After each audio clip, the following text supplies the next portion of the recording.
Presiden Halimah Yacob mengumumkan beliau tidak akan bertanding semula bagi pilihan raya presiden seterusnya apabila penggal jawatannya berakhir pada September nanti. Presiden Halimah mengatakan ia adalah satu penghormatan untuk berkhidmat sebagai Presiden ke-8 Singapura sepanjang 6 tahun lalu. Beliau menyifatkan pengalaman ini sebagai memberikan inspirasi dan pengalaman yang merendah diri.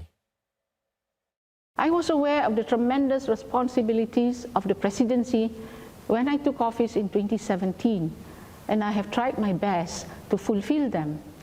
My aim was to help create a more caring and compassionate society. I am glad that I was never alone in this journey. I was supported by many Singaporeans who shared strongly in this belief. Puan Halimah mengatakan beliau bangga dengan rakyat Singapura yang kekal bersatu semasa pandemik COVID-19 dengan menyokong satu sama lain. Ini menurutnya membolehkan Singapura beralih dengan selamat kepada keadaan sekarang. Perpaduan sosial diuji, tetapi beliau menambah Singapura berjaya mengatasinya dengan cemerlang.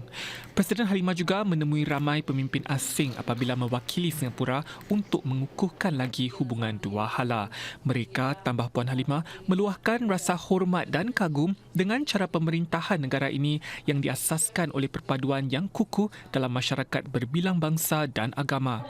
Menurut Presiden Halimah, jawatan Presiden ini merupakan yang tertinggi di Singapura dan adalah institusi utama bagi demokrasi Singapura.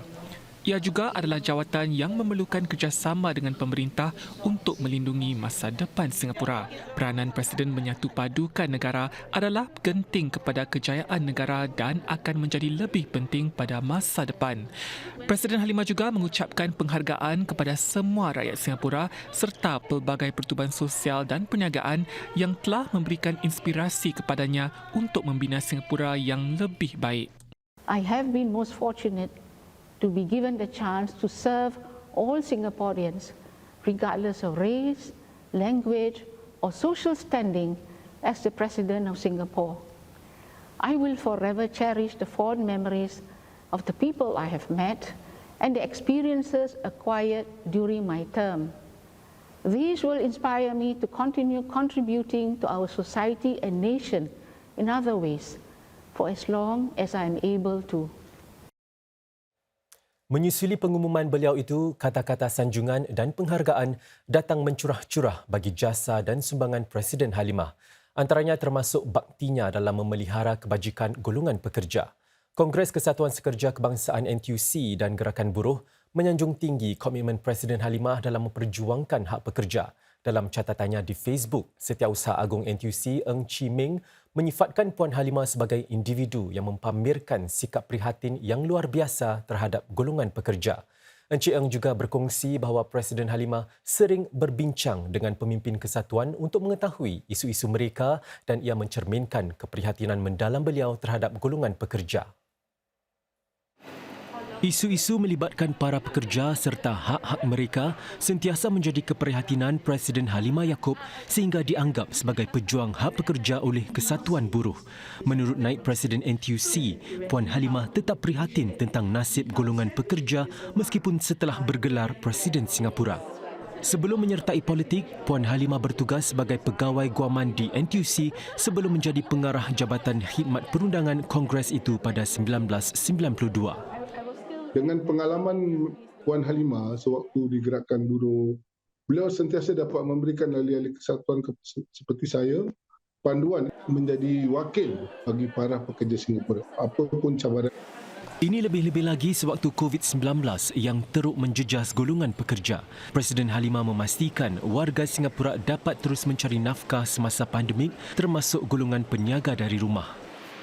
Home-based business dan sewaktu itu menjadi isu. Madam Halimah telah keluar dan memberi pandangan beliau. Kelebihan untuk adanya home-based business memberikan ruang, memberikan peluang para wanita di sana ataupun para mana-mana keluarga, pekerja yang tidak dapat bekerja akibat kehilangan dari segi COVID tetapi dapat membuat mencari nafkah.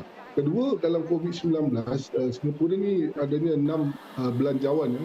Beliau memberi sokongan yang kuat kepada kerajaan Singapura untuk memastikan kita mempunyai dana untuk memastikan para pekerja, memastikan pekerjaan mereka tidak hilang dan juga mereka dapat memperbaiki diri mereka sama ada beralih pada tempat kerja yang lain ataupun mempunyai kemahiran yang baru.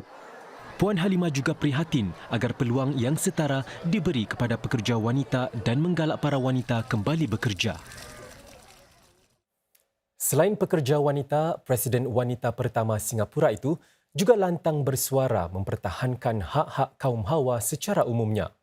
Ini termasuk menggesa sebuah saluran podcast memohon maaf kepada kaum wanita atas komen-komen yang menyinggung perasaan, memalukan dan misoginistik terhadap wanita.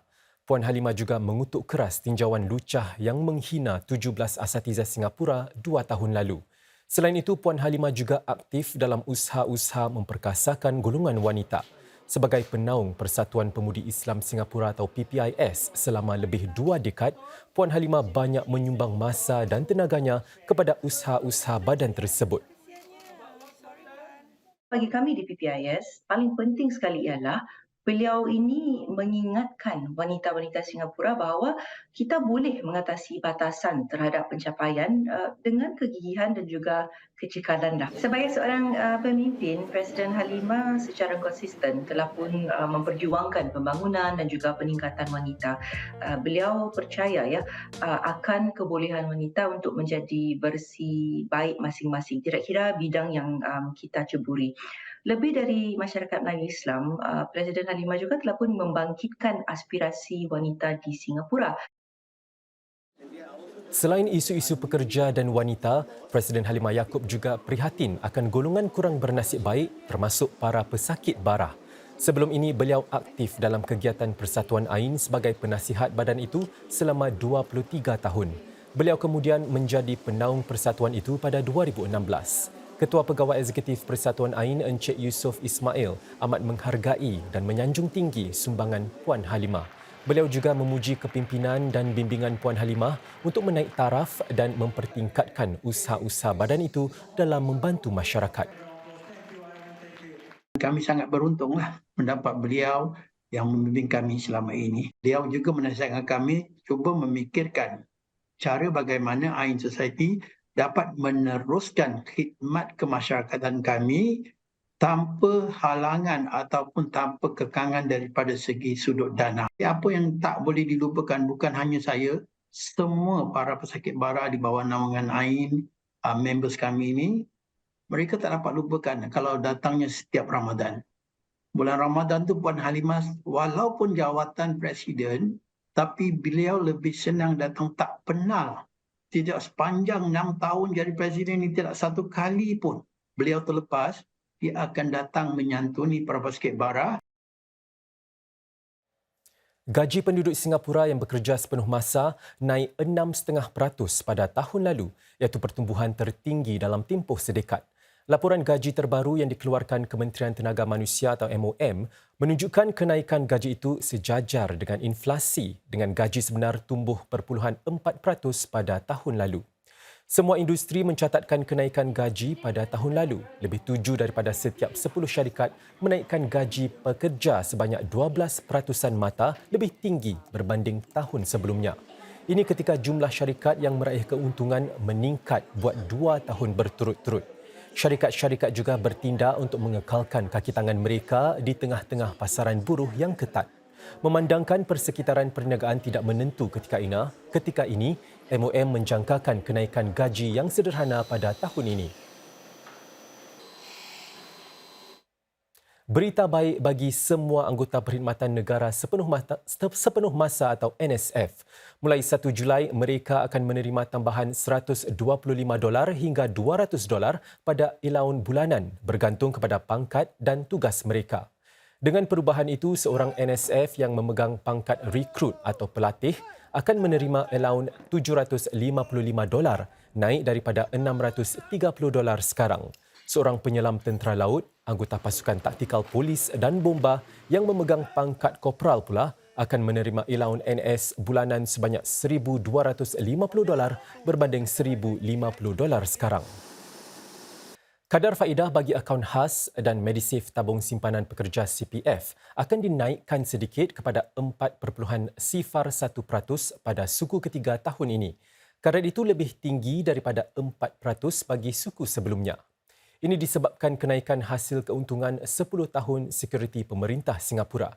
Dalam usaha meningkatkan simpanan persaraan, para pencarum CPF yang berusia di bawah 55 tahun akan terus menikmati faedah tambahan 1% bagi $60,000 pertama dalam simpanan keseluruhan CPF. Pencarum yang berusia 55 tahun ke atas pula akan terus menerima tambahan 2% bagi $30,000 pertama simpanan CPF dan tambahan lagi 1% untuk $30,000 seterusnya. Sementara itu, kadar faedah kekal sama untuk akaun biasa iaitu 2,5% dan 4% bagi akaun persaraan. Blok rantai, kecerdasan buatan AI, realiti tambahan AR dan biometrik. Sains di sebalik semua teknologi ini mungkin susah untuk difahami. Itulah sebabnya satu pameran baru di Pusat Sains Singapura menggunakan permainan dan stesen interaktif untuk merungkai misteri di sebalik konsep-konsep tersebut. Pameran Smart Nation Playscape ini memaparkan 8 zon dengan pelbagai teknologi baru timbul. Misalnya, para pengunjung boleh bermain dengan kub Rubik dan melihat betapa pantas sebuah robot dapat menyelesaikannya. Pengajarannya, bagaimana robot ini boleh diprogram untuk melaksanakan tugas tertentu. Pameran yang dilancarkan hari ini oleh Menteri Perhubungan dan Penerangan Josephine Teo ini adalah hasil pelbagai idea dan maklum balas lebih 200 orang awam termasuk para pelajar sekolah menengah Cangkat Changi. Saya rasa sangat gembira kerana terdapat peluang seperti ini dan saya telah memberikan maklum balas kepada Science Center. Kami telah mengadakan focus group discussion dan saya telah memberikan maklum balas tentang beberapa stesen